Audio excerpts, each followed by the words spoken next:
What's going on, guys? Welcome back to Silver Stasher with another video.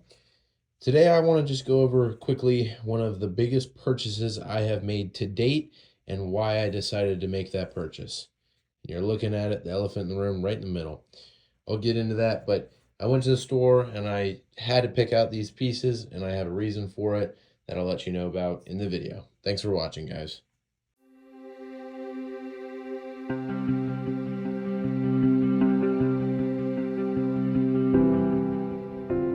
Alrighty, if you wouldn't mind taking some time to subscribe, it would really help me out. I'm trying to get to 1,000 subscribers, but anyways, let's get into this video.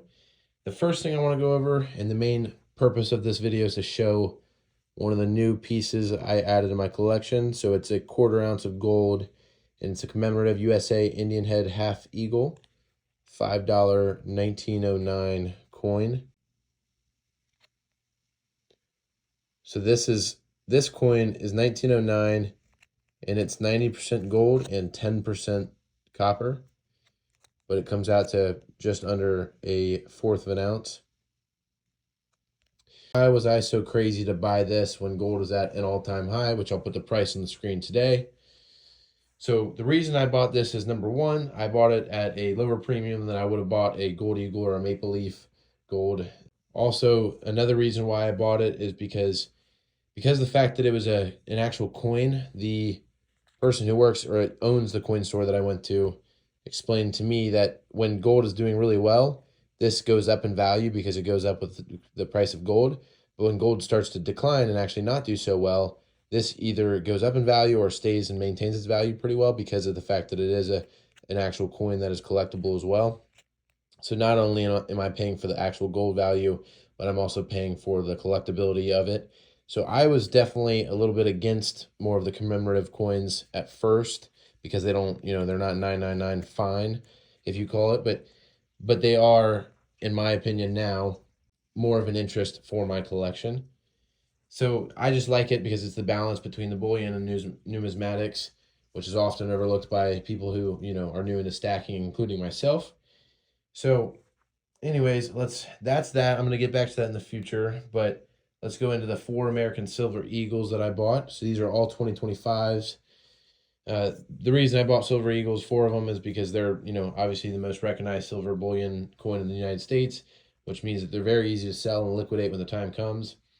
They are also dated, which I think is a huge valuable concept that no one really thinks about. But for generic rounds, for example, this, I could have this in 100 years and it could be, no one might not know the age of this, but the fact that there's a date on, so this coin even has a date of 1981, or I'm sorry, this round has a date of 1981 at the very bottom.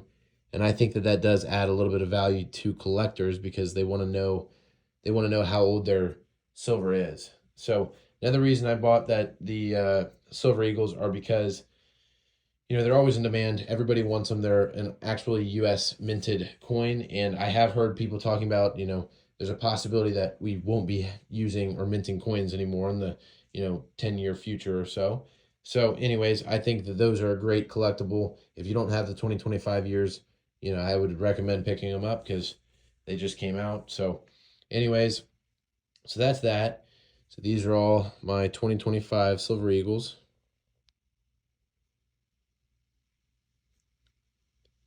Definitely one of my favorite rounds to stack of all time.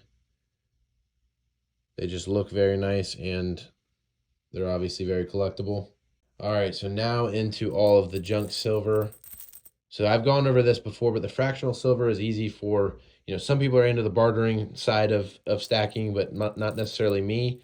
But you can, do that with junk silver easily, especially with the dimes, because you're going to pay the same amount for a dime as you would for, a junk silver $50, but you're going to get a lot more dimes to be able to split up easily. One thing that someone did just mention that I really agree with, that I really consistently think about a lot now, is, rather than collecting the newer dimes that are still silver, so this is a 1964 dime, rather than collecting these, I'm going to switch to just collecting the Mercury dimes because he had a really good point. But this dime, you know, someone might get this in their pocket change, or just, you know, you might pass this down to future generations, and they might just look at this as if it's a typical normal dime in everyday currency, right? But the good thing about the Mercury dimes is every single Mercury dime that's ever been minted has been minted out of 90% silver. So once you see this, you automatically know that you have something that's a little bit different in your hands.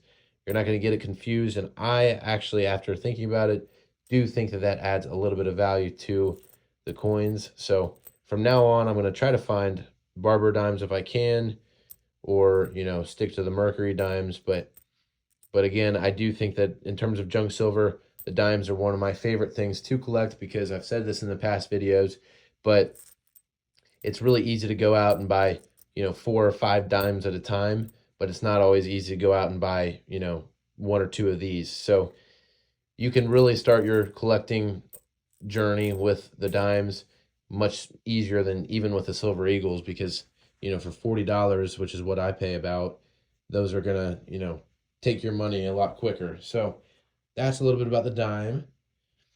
Now, another thing that's kind of an interesting coin. So I bought this Morgan dollar, but as you can see, it's not a normal Morgan dollar. It's an 1896, but it also has that really nice toning in the bottom of this. So the reason I bought this is because I wanted to choose the coin that was in the for sale bin that was the most toned out of anything, because online I've seen a lot of Morgan dollars go for 50, 60, $70 if they have any slight bit of toning on that.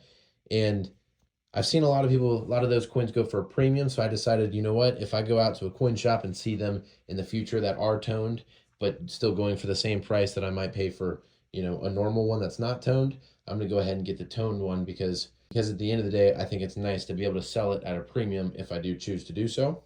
And then last but not least, I do always end my, you know, coin shop hustles with a couple generic ounces, just because, you know, you're going to pay very little premium for that, if anything at all.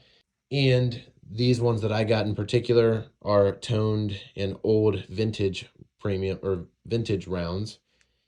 So these two are both dated. This is a 9/11 memory coin from 9/11. I got some buddies who are firefighters, and I just became a firefighter, so that's, you know, something cool to have right now. And then also, this is a 1981 silver 1 ounce that's just in beautiful condition, really nice toning. So the reason I bought this was kind of similar to the Morgan dollar, but it does have that nice toning, which I've seen those go for a little bit of a premium online compared to something that's a, you know, brand new. Anyways, I've started to really enjoy the toned silver ounces, but that's just me. I also do resell a lot of my stuff to try to flip it and make a profit, then go out and buy more. So things like this do tend to resell better than a generic round that's brand new. So last but not least, I did pick this up because this is actually my first poured silver. I don't own any of this, but I'm going to try to sell this on Whatnot, which I'll leave a link below of my store. If you guys want to check out my videos and check out my storefront there, you can.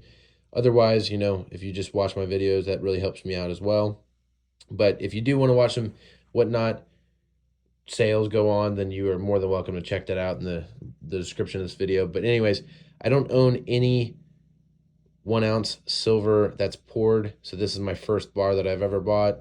It's really cool, very, very collectible, and, you know, someone who doesn't have one of these might want to pick this up at a little bit of a premium. So again, I got this for the same price as any of the generic ounces, and I think that this could potentially carry a little bit more of a premium depending on who I'm selling it to. So anyways, that's what I decided when I went to this coin shop. I was talking to the owner of the shop, and he convinced me on certain things and, you know, spread some of his positive feedback onto me. So for example, you know, this again, my commemorative, that is 90% gold, 10% copper. Beautiful, beautiful coin, 1909, very rare, really good condition. And like I said, I got this for practically melt. So in terms of the actual numismatic value, I think I got a pretty good deal on it, because, you know, gold is trading so high. So I think the guy wanted to maybe put the price down a little bit. But It also, another reason why I've been going out and buying gold, which might be against some of your guys' ideas, but the price is so high. There's a lot of momentum right now, and there's a lot of people who do think that gold is going to continue to go up and continue to climb and rise as much as it has been. And I am a pretty, bullish believer, so I do think that it's going to continue to rise quite a bit, and I think that there might be one day where we look back to $3,000, what it was, yesterday or whatever, and we might think that that was nothing compared to what it is in, 40 years, which it could be $30,000 by then. One of my family members that is a jeweler just mentioned the fact that when he started out in the business, he started buying gold when it was $300 an ounce. And as you all know, it is $3,000 an ounce. So just imagine that difference. That's $3,000 to $30,000 in the future. If you could imagine that as a difference, that would be pretty cool to try to, stack as much gold as you can. Obviously, with gold, the reason I don't have a whole lot of it is because, common sense, it's hard to buy a ton of gold. This was about $700, and I had $1,000 to spend, so I still only had $300 in silver, but most of that was just went to this one single coin. So $300 in silver takes a lot more space, but gold, if you can stack it slowly but surely, I think everybody should be trying to stack a little bit of gold at a time. But anyways, this is one of my prized possessions now, and let me know if you guys think that this is a pretty cool purchase. Otherwise, let me know if gold is way too pricey and you would never buy it right now.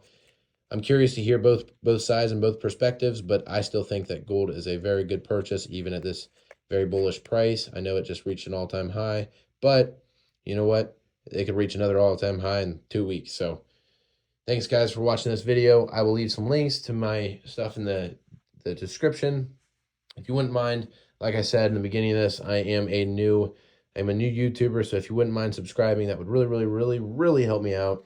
And I will be doing some silver ounce giveaways when I get to 1,000 subscribers. So I'm not quite close yet, but I'm also not super far away. So anyways, thank you all very much, and I will see you guys on the next video.